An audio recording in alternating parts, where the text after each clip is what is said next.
Pero vamos a ver en la mente de los judíos, hermanos, cuáles eran las opciones que tenía Jesús y qué pasaba si Jesús decía que sí y qué iba a pasar si Jesús decía, hermanos, que no. Entonces, número uno, si Jesús, hermanos, contestaba que sí, deben de pagar los impuestos, ¿qué iba a pasar, hermanos? Jesús iba a perder su popularidad, porque los judíos, hermanos, siendo ellos súbditos de los romanos en ese momento, tenían ellos que pagarles impuestos, pero lo hacían de muy mala gana, forzados, hermanos. Y entonces si Jesús les hubiera dicho que sí es necesario pagar los impuestos, entonces los fariseos le habrían acusado a Jesús, hermanos, de traidor hacia la nación de Israel, y entonces habrían enfatizado que el verdadero Mesías nunca, hermanos, hubiera dicho tal cosa, porque al contrario, hermanos, quitaría el yugo de Roma. Ellos esperaban a alguien que los liberara de ese yugo de Roma. Entonces, ese era el problema, entre comillas, si Jesús decía que sí, había que pagar tributo al César.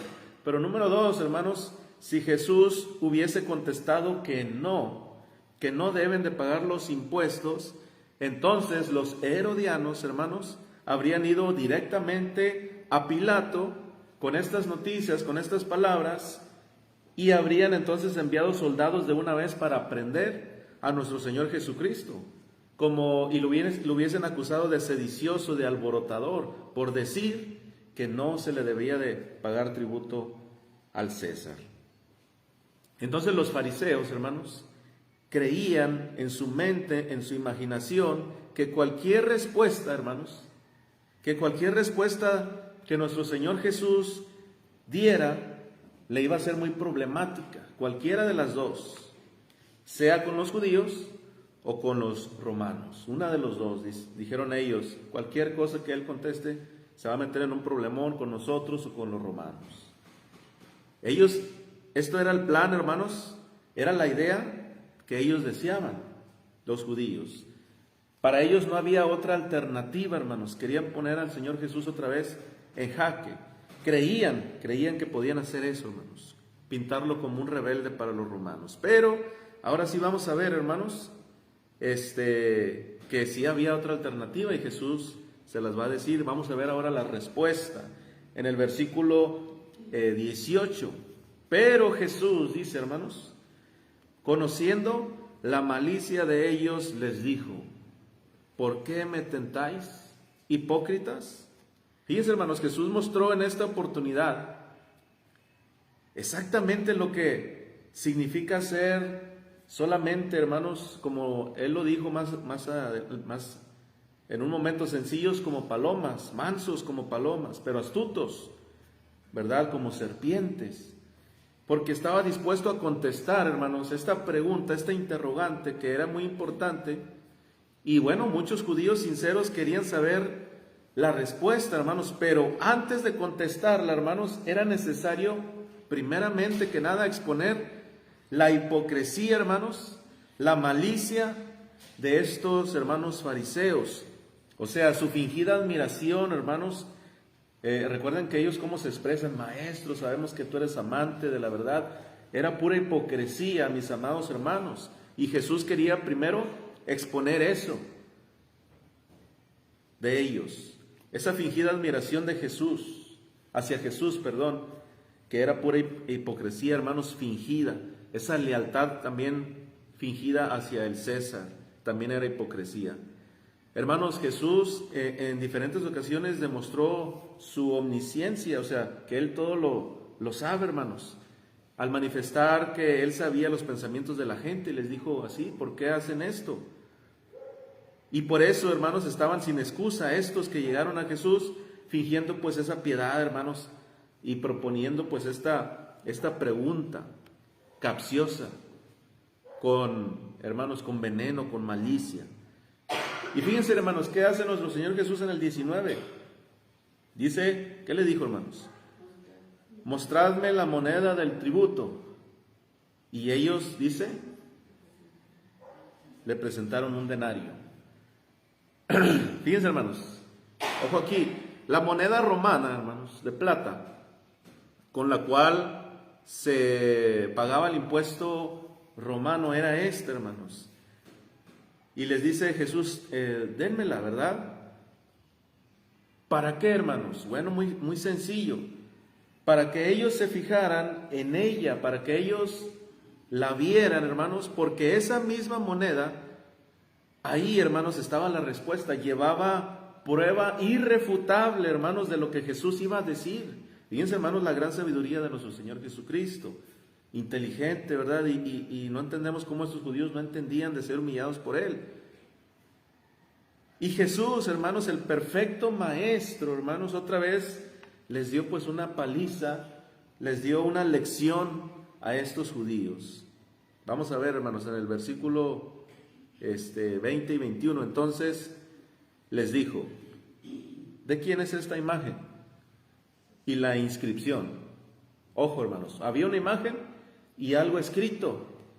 ¿De quién es la imagen y la inscripción? Ellos le dijeron, de César. Y les dijo, dad pues a César lo que es de César y a Dios lo que es de Dios. Ahora, hermanos, aquí, esta palabra, la palabra dar, del griego apodidomi, quiere decir, hermanos, entregar de vuelta, devolver, pagar lo que se debe. Eso es lo que significa esa palabra que dice nuestro Señor Jesucristo. El dinero, hermanos, que usaban los judíos era de César, o sea, ellos usaban esa moneda. Por lo tanto, lo que Jesús les dice es que deberían de devolvérselo, dar al César lo que es del César. Sin embargo, la imagen, fíjense, hermanos, qué hermoso es esto, porque mientras en esas monedas estaba la imagen del César, en nosotros está la imagen de Dios grabada, hermanos. ¿Por qué? Según lo que dice Génesis, ¿sí se acuerdan? ¿Qué dijo Jehová? Hagamos al hombre, ¿qué? A nuestra imagen, conforme a nuestra semejanza. Fíjense qué hermoso, hermanos. Estaba grabada, hermanos, repito, en la moneda la imagen de la cabeza del César. Y la inscripción, ¿qué decía, hermanos? Recuerden que era una imagen y una inscripción, algo ahí escrito. Fíjense lo que decía esa moneda. Tiberio César, el hijo Augusto del Augusto divino. Esa era la inscripción, hermanos. Los fariseos, obviamente esta inscripción para los fariseos, ellos ni siquiera querían mencionarla, amados hermanos, esta inscripción, porque les resultaba odiosa a ellos, a los judíos, porque proclamaba la divinidad del emperador. Él se elevaba a un grado divino, hermanos. Así decía la inscripción, se los voy a repetir. Tiberio César, el hijo Augusto del Augusto divino. Esa era la inscripción y para ellos era, hermanos, pues una blasfemia, obviamente, para los judíos. La moneda, hermanos, con su inscripción daba prueba de que el gobierno romano estaba establecido en esta tierra, hermanos. Y los judíos la usaban, hermanos. O sea, ellos usaban esta moneda romana, o sea, aceptaban los beneficios ofrecidos por el gobierno romano, pero ellos no querían pagar el impuesto, se negaban a hacerlo, hermanos. Y bueno, pues lo que Jesús les dijo, hermanos, implicaba que si los judíos usaban el dinero de César, es lo que les estaba diciendo, hermanos, Jesús, pues era justo que pagaran, ¿qué, hermanos? Pues el impuesto a él, a César. Pero, hermanos, agrega que también debemos, como cumplir con las autoridades, cumplir también con Dios. O sea, él agrega que debemos de dar a Dios lo que es de Dios. Amén, hermanos. Entonces, afirmando él así, hermanos, la soberanía absoluta de nuestro Dios. Y esto nos lo enseñan las Escrituras, hermanos, que debemos de sujetarnos a las autoridades. Allá en Romanos, un pasaje muy conocido, vamos a leer Romanos 13, del 1 al 7. Ay, no dejé mi Biblia por aquí.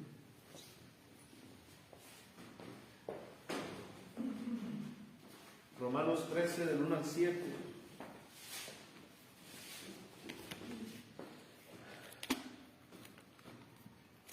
Si alguien me apoya con la lectura, mientras lo encuentro.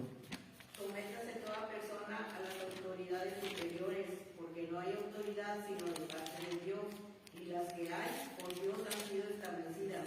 De modo que quien se opone a la autoridad, a lo establecido por Dios, resiste, y los que resisten acarrean condenación para sí mismos. Porque los magistrados no están para infundir temor al que hace el bien, sino al malo. ¿Quieres pues no temer la autoridad?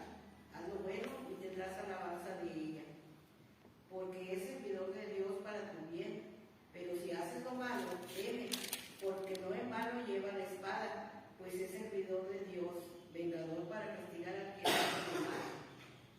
Por lo cual es necesario estar sujetos, no solamente por razón del castigo, sino también por causa de la conciencia, pues por esto pagáis también los tributos, porque son servidores de Dios que atienden continuamente a esto mismo. Pagad a todos lo que debáis y lo que debéis, al que tributo, tributo, al que impuesto, impuesto, al que respeto, respeto, al que honra, honra. Fíjense, hermanos, aquí está bien plasmado lo que está diciendo Jesús, sobre todo en el versículo, hermanos, miren el versículo 2. Vamos a resaltar esos dos versículos del capítulo 13 de Romanos. El 2, de modo que quien se opone a la autoridad, ¿qué pasa? A lo establecido por Dios resiste, y los que resisten acarrean condenación para sí mismos. Hay que sujetarnos a las autoridades, amados hermanos. Y luego, en el versículo 7, también ahí cierra con broche de oro lo que está diciendo Jesús. Pagad a todos lo que debéis, al que tributo, tributo, al que impuesto, impuesto, y al que respeto, respeto, y al que honra, honra. Sí, amados hermanos, está clarísimo. Jesús lo que se dice, bueno, pues hay que pagar impuesto, hay que ser justos, ¿verdad? O sea, hay que hacer eso, hay que pagarlo, pero también hay que darle a Dios lo que le corresponde a Dios. El gobierno civil, hermanos, ha recibido, aquí dice Romanos, la autoridad que tiene, ¿de quién? De Dios. Son puestas por Dios, hermanos, las autoridades en esta tierra. Entonces, pues ahí también tenemos que tener mucho cuidado de estar bien con las autoridades. Ahora, también aquí tenemos que hacer una pequeña acotación, hermanos, de que la conciencia del cristiano sería que el gobierno exigiera algo que contradiga la voluntad de Dios. Ahí ya es donde entraría, hermanos, si el gobierno exige algo que contradice un mandamiento de Dios, ¿ahí qué aplica? Hechos 4:19, vamos a leerlo. Hechos capítulo 4, versículo 19.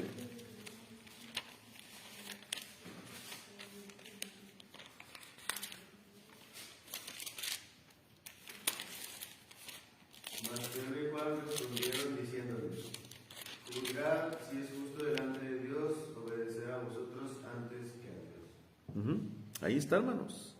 Versículo 19, mas Pedro y Juan respondieron diciéndoles: juzgad si es justo delante de Dios obedecer a vosotros antes que a Dios. Primeramente hay que obedecer a Dios. ¿Sí, hermanos? Y en el capítulo 5 igual de Hechos, ahí mismo nos habla también de ese punto, hermanos. Hechos 5:29, pongamos atención. Y este es más claro, ¿verdad? Dice: respondiendo Pedro y los apóstoles dijeron: es necesario obedecer a Dios antes que a los hombres. Un ejemplo, porque sí pasa, hermanos, que las autoridades aprueben algo que Dios no autoriza. Por ejemplo, el aborto. Por ejemplo, personas casándose del mismo sexo, etcétera. Podemos mencionar otras. Entonces también ahí es donde ya la conciencia del cristiano sería pues que el gobierno exigiera algo que contradiga, que se contraponga a la voluntad de nuestro Dios. Entonces no había, pues, hermanos, volviendo con Jesús, ningún dilema para él. O sea, ellos creían que había un dilema para Jesús, pero no era así.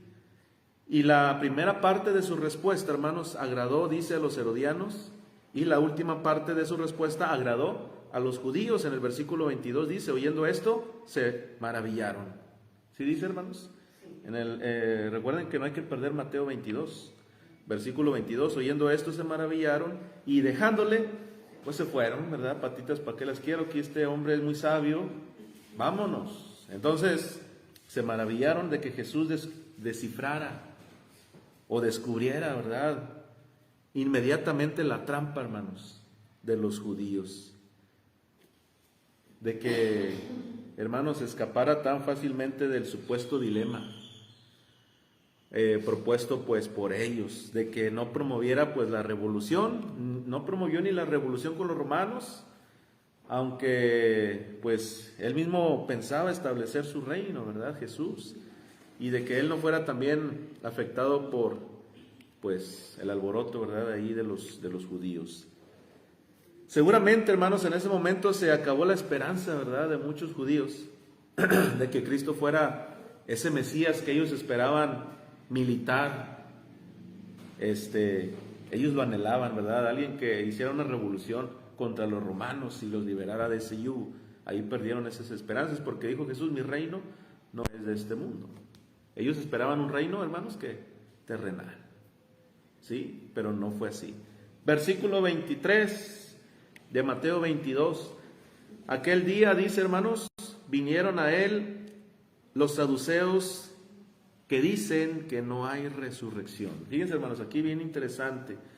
Recuérdense que dentro de los judíos había por ahí ciertas fuentes de pensamiento diferentes entre ellos, amados hermanos.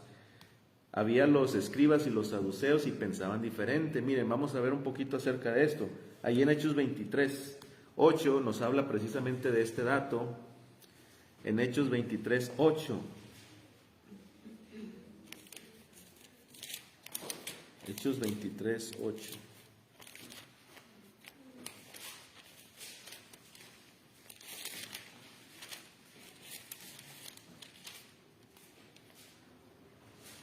Dice,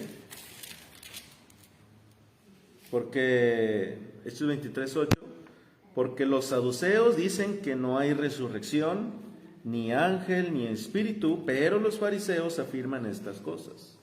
Saduceos y fariseos tenían diferentes formas de pensar, y de hecho fue algo que el apóstol Pablo en su momento él utilizó para escapar de ahí, de un embrollo, ¿verdad? También Pablo era muy listo, hermanos, era muy sagaz. Pero bueno, aquí pasa esto, mis amados hermanos: ni ángel dice, ni espíritu. Desde luego, si decían que no hay espíritu, pues tampoco habría ángeles, amados hermanos, y no habría necesidad de la resurrección del cuerpo, porque en la resurrección los cuerpos se unen, hermanos, con sus espíritus. Sin embargo, las Escrituras enseñan claramente que el espíritu existe. Uno de los pasajes más claros acerca del espíritu, hermanos, por ejemplo, miren, vamos a leer Eclesiastés 12:7.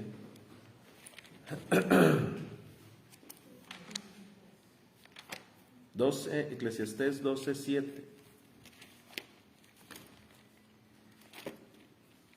Está después de Salmos, Proverbios, Eclesiastés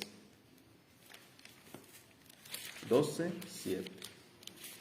Y el polvo vuelva a la tierra como era, y el espíritu vuelve a Dios que lo dio. Muy bien. Eclesiastés capítulo 12, versículo 7. O sea, la Escritura enseña claramente acerca del espíritu. Dice, y el polvo vuelve a la tierra como era, y el espíritu vuelve a Dios que lo dio. Un pasaje más, hermanos, del Nuevo Testamento. Santiago 2:26 podría ser. Santiago capítulo 2, versículo 26, Nuevo Testamento, hermanos. ¿Quién lo tiene?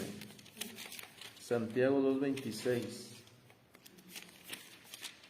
Porque como el cuerpo sin espíritu está muerto, así también la fe sin obras está muerta. El cuerpo sin espíritu está muerto. O sea, la Escritura es muy clara, hermanos, habla acerca del espíritu. Y entonces ellos dicen, hermanos, no hay resurrección. Y le preguntaron, hermanos, ¿qué le preguntaron? Maestro, 24, versículo 24. Moisés dijo, si alguno muriere sin hijos, su hermano se casará con su mujer y levantará descendencia a su hermano. Ahora, ¿dónde dice eso, hermanos? Ustedes saben que en la lectura hemos visto esto, en Deuteronomio 25. Deuteronomio 25, vamos a recordarlo para vincularlo con este estudio, hermanos. Va a ver, para corroborar lo que dice la ley en Deuteronomio 25:5. Sí, acabamos de leer, fíjense cómo coincide el estudio con la lectura, hermanos, me gusta. ¿Alguien ya lo tiene? A ver. 25:5.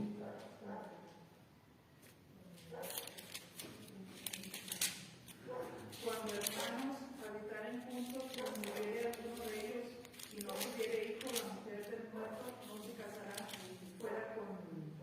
fuera con hombre extraño. Su cuñado se llegará a ella y la tomará por su mujer y hará con ella parentesco.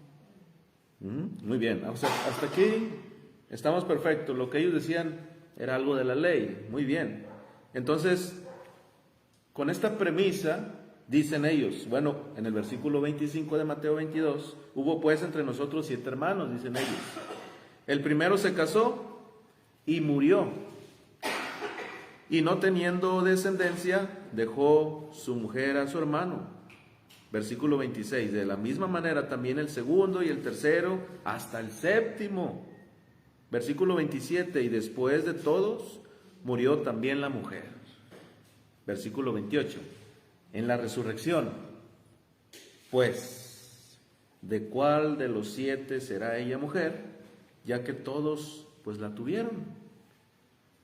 O sea, este fue, sin duda, hermanos, el argumento favorito y más fuerte, entre comillas, de los saduceos. Acuérdense que los saduceos no creían en espíritu, en ángel, ¿sí?, en resurrección, y este era un argumento que ellos utilizaban, y probablemente con él hubieran ganado muchos debates, tal vez, hermanos, con los fariseos que pensaban diferente a ellos. Acuérdense que pensaban diferentes saduceos y fariseos, ¿cierto, hermanos? Entonces, sin lugar a dudas, solucionar tal problema habría sido demasiado difícil, aún hasta, vamos a decir, hasta Salomón, pero el argumento, óiganlo bien, tendría mérito solamente si en la resurrección todavía existiera el estado matrimonial, que es lo que va a tocar ahora nuestro Señor Jesucristo. Los saduceos cometieron un error, hermanos, que es demasiado común en el mundo religioso. ¿Cuál?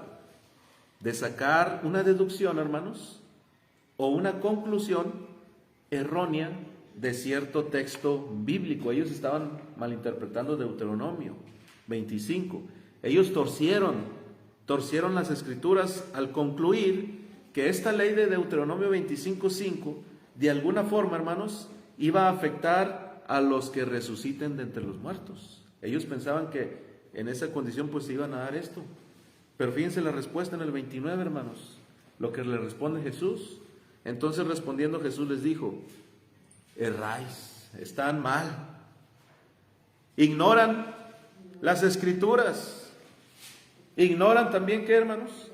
El poder de Dios, porque en el 30 dice, hermanos, en la resurrección ni se casarán ni se darán en casamiento, sino que serán como ¿quiénes? Como los ángeles de Dios en el cielo. O sea, lo que Jesús les dice, hermanos, si ustedes hubiesen leído, por ejemplo, las escrituras en muchísimos pasajes, pero vamos a ver nada más uno o dos de los que dice la escritura aquí, por ejemplo, en Éxodo 3:6, por ejemplo, hermanos, para ver, para que ellos pudieran entender esto. Éxodo 3, versículo 6.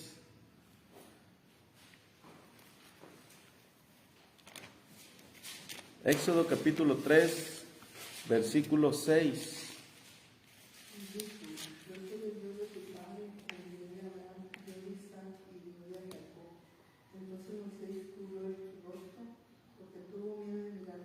Bueno, vamos a ver el argumento. Dice: yo soy el Dios de quién, de tu padre, de Abraham, de Isaac, de Jacob. ¿A quién le está diciendo? A Moisés. Cuando le está diciendo esto a Moisés, ¿dónde estaba Abraham? ¿Dónde estaba Isaac? ¿Dónde estaba Jacob, hermanos? ¿Qué había pasado con ellos? Ya habían muerto, pero dice, yo soy el Dios de ellos. Otro pasaje, nada más uno y ya, hermanos, en el versículo 15, ahí mismo en Éxodo 3:15. ¿Qué dice? Además dijo Dios a Moisés, así dirás a los hijos de Israel, Jehová, el Dios de vuestros padres, el Dios de Abraham, Dios de Isaac y Dios de Jacob, me ha enviado a vosotros. Este es mi nombre para siempre, con él se me recordará por todos los siglos. O sea, podemos citar muchísimos pasajes donde Dios utiliza este lenguaje. Yo soy el Dios ¿de quién? De muertos. ¿Sí, hermanos? El Dios de muertos, o sea, es lo que está diciendo. O sea, que ellos ya habían muerto, pero Él sigue siendo su Dios.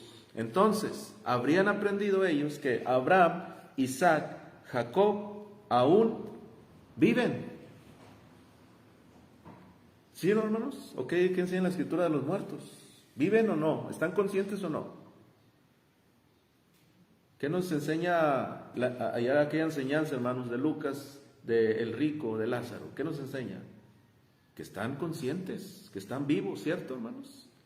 Dice que Dios es un Dios de vivos y no de muertos. O sea, cuando decimos muertos, nos referimos al estado físico, pues ya no están aquí con nosotros, pero ellos viven. Están conscientes espiritualmente, exactamente. A eso se refiere la escritura, pero ellos dicen que no creían en esto. Por eso Jesús les está diciendo, ustedes ignoran las escrituras y el poder de Dios. Ustedes no saben. Entonces, ignoraban las escrituras, torcían las que usaban,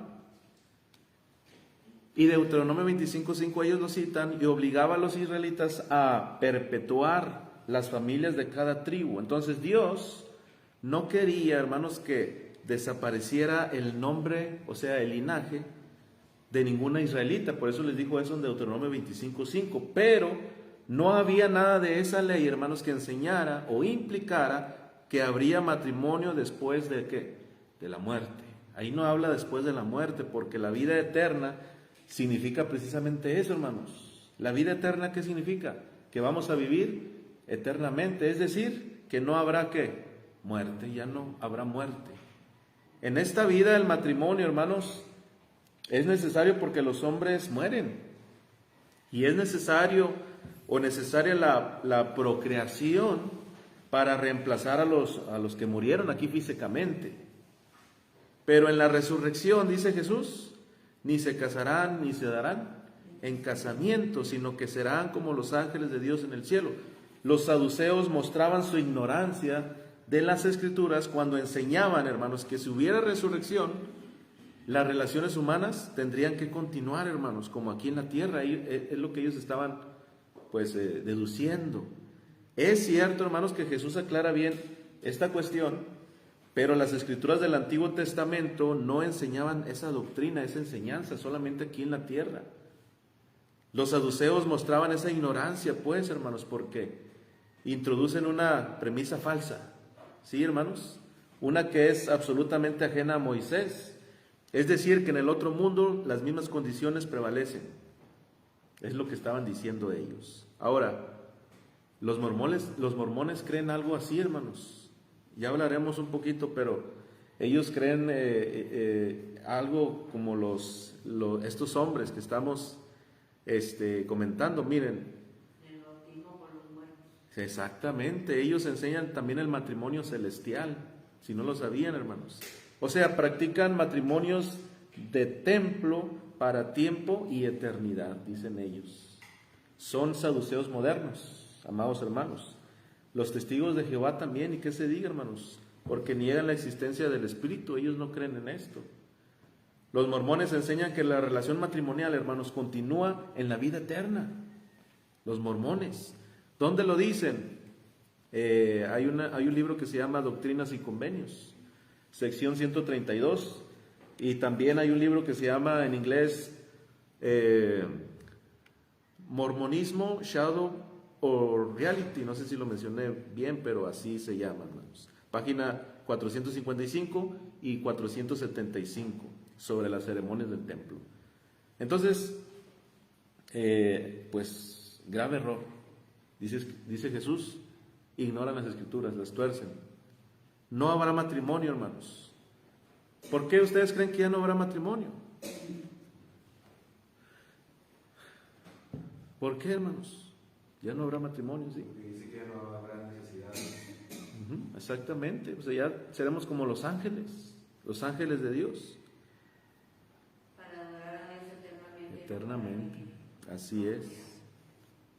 En la resurrección abandonamos esas características humanas, amados hermanos, y tendremos las cualidades de espíritu que pertenecen a los ángeles de nuestro Dios. Y luego, hermanos, por su propia autoridad, Jesús afirma explícitamente que en la resurrección no se casan ni se darán en casamiento, sino serán como los ángeles de Dios en el cielo. Vamos a ver si nos queda como 2-3 minutos nada más para leer el versículo 31. Pero respecto, alguien que lo lea el 31, hermanos, de Mateo 22. Pero respecto a la resurrección de los muertos, ¿no habéis leído que os fue dicho por Dios cuando dijo: yo soy el Dios de Abraham, el Dios de Isaac y el Dios de Jacob? Dios no es Dios de muertos, sino de vivos. O sea, ellos ya habían muerto, ¿no? A lo mejor por eso ahorita como que hubo cierta confusión, porque ellos ya murieron. O sea, físicamente ellos ya no están entre nosotros. Acuérdense que la palabra muerte es una separación. El alma, el espíritu del cuerpo es la separación.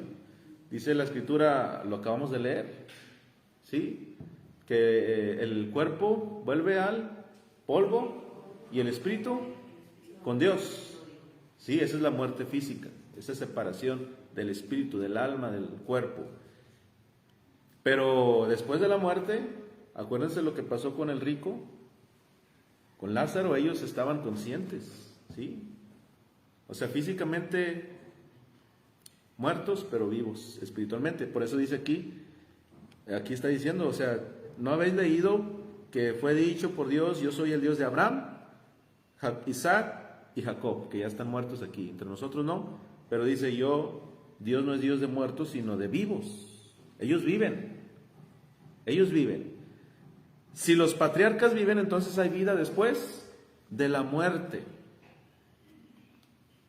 ¿Sí, hermanos? Cuando el hombre muere, está, hermanos, sin cuerpo y por eso desnudo, pero dice la escritura, no quisiéramos ser desnudos sino revestidos, dice la escritura, hermanos, segunda a los Corintios 5, 3 y 4. Y los saduceos no podían refutar este argumento, vaya. Tuvieron que admitir que la prueba de la existencia del espíritu humano, aparte del cuerpo, era prueba también de la realidad de la resurrección. Versículo 33. Oyendo esto la gente, ¿qué, hermanos? Se admiraba de su doctrina. ¿Qué es doctrina? Es enseñanza. Se admiraban de lo que Jesús enseñaba. Quedaban maravilladas, hermanos. Cuando Jesús hacía milagros, quedaban maravillados. Pero cuando enseñaba, también se quedaban maravillados. Versículo 34. Entonces, los fariseos, oyendo que había hecho callar los saduceos, se juntaron a una. Versículo 35, y uno de ellos, intérprete de la ley, preguntó por tentarle. Hermanos, no sé, hay que admirar que ellos no se daban por vencidos. ¿Qué dijeron ahora? Maestro, ¿cuál es el gran mandamiento en la ley? ¿Qué opinan de eso? Pues hay que admirar que eran aferrados, ¿verdad? Ellos probablemente creían que Jesús nombraría uno de los 10 mandamientos, pero Jesús citó Deuteronomio 6:5, que también ya leímos en las citas de diarios. Rápidamente, Deuteronomio 6:5, ¿quién lo lee, hermanos? Bueno, alguien que busque Deuteronomio 6:5 y alguien que me busque Levítico 19:18, porque pues los dos son complemento. Deuteronomio 6:5 y Levítico 19:18. Y amarás a Jehová tu Dios con todo tu corazón, con toda tu alma, con todas tus fuerzas. ¿Y Levítico 19:18? No te vengarás ni guardarás rencor a los hijos de tu pueblo, sino amarás a tu prójimo como a ti mismo, yo Jehová. Muy bien, Deuteronomio dice que amarás ¿a quién? A Jehová, al Señor tu Dios. ¿Y Levítico 19:18 amarás también a quién? a tu prójimo, ¿cierto? Y entonces esto es lo que dijo Jesús, que estos dos mandamientos depende toda la ley y los profetas. Dice en el 37, Jesús le dijo, amarás al Señor tu Dios con todo tu corazón, con toda tu alma, con toda tu mente. Este es el primero y grande mandamiento. La palabra corazón obviamente involucra intelecto, voluntad, emociones, conciencia. El corazón no solamente es un órgano para bombear sangre, hermanos. Acuérdense que dice que de la abundancia del corazón, acuérdense que dice que del... Todo eso, hermanos. Entonces, este mandamiento significa amar a Dios con todo el ser, vaya, todo nuestro ser. Y en el 39 dice, y el segundo es semejante, amarás a tu prójimo como a ti mismo.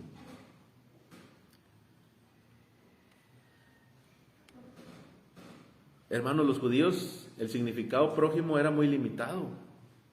Acuérdense cuando Jesús habló del buen samaritano, porque los judíos despreciaban ¿a quién? A los gentiles, ¿verdad? A los que no fueran de su nación. Por eso Jesús les habló del buen samaritano, hermanos. Versículo 40, de estos dos mandamientos depende, dice, toda la ley y los profetas. ¿Por qué, hermanos? ¿Por qué depende toda la ley y los profetas? Porque el primer mandamiento de amar a Dios con todo tu corazón y etcétera, etcétera, ese primer mandamiento abarca los primeros 4 mandamientos de los 10 mandamientos del decálogo, ¿sí? Y el segundo mandamiento de amar al prójimo abarca los otros 6 mandamientos, porque, por ejemplo, dice, no hurtarás. Si tú amas a tu prójimo, pues no le vas a hurtar. También dice, no codiciarás a la mujer de tu prójimo. Si tú amas a tu prójimo, pues no vas a hacer eso. No matarás. Si tú amas a tu prójimo, pues no lo mates, ¿sí? Por eso dice Jesús, estos 2 mandamientos abarcan toda la ley. Gálatas 5:14, Gálatas capítulo 5, versículo 14. Ustedes discúlpenme que vaya rápido, pero ya se nos está acabando el tiempo. Gálatas 5:14. Porque toda la ley, Ajá. esta sola palabra se cumple. Amarás a tu prójimo como a ti mismo. Muy bien, ahí está. ¿Sí? Sí, y Santiago 2:8 dice, si en verdad cumplís la ley real, conforme a la Escritura, amarás a tu prójimo como a ti mismo. Bien hacéis. Santiago 2:8. Ahí está, hermanos, perfectamente bien explicado.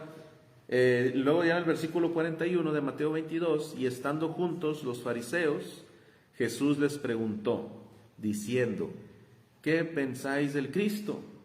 ¿De quién es hijo? ¿Qué le respondieron? De David.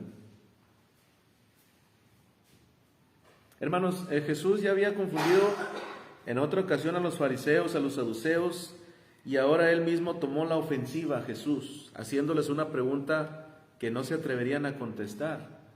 Lo hizo para exponer la ignorancia del significado, hermanos, de las profecías del Antiguo Testamento, para humillarlos también y de esa manera para disminuir la confianza que la gente tenía sobre ellos como guías. También les hizo esta pregunta, hermanos, para hacerles reconocer la naturaleza verdadera del Mesías, es decir, que el hijo de David era superior, hermanos, a David mismo. Porque ¿cuál fue la respuesta de ellos, hermanos? De los judíos. ¿Cuál fue la respuesta a la pregunta? Que es hijo de David. ¿Y qué dice Mateo 1:1, por ejemplo? Y ya con esto terminamos, hermano, porque ya se nos vino el tiempo. Mateo 1:1. Libro de la genealogía de Jesucristo, hijo de David, hijo de Abraham. ¿Hijo de quién? De David y de Abraham, o sea, de la descendencia de ellos. Entonces, bueno, hermanos, aquí se nos acaba el tiempo, pero realmente fue una porción muy interesante, ¿verdad, hermanos? Como tremenda paliza que Jesús pues está dando a estos líderes religiosos, amados hermanos, que no querían otra cosa sino cumplir a toda costa, llevarle a la muerte a nuestro Señor Jesucristo, pero todavía no era su tiempo, hermanos, todavía no era su tiempo. Entonces, no sé si hay alguna duda, algún comentario, hermanos, hasta aquí. ¿Dudas?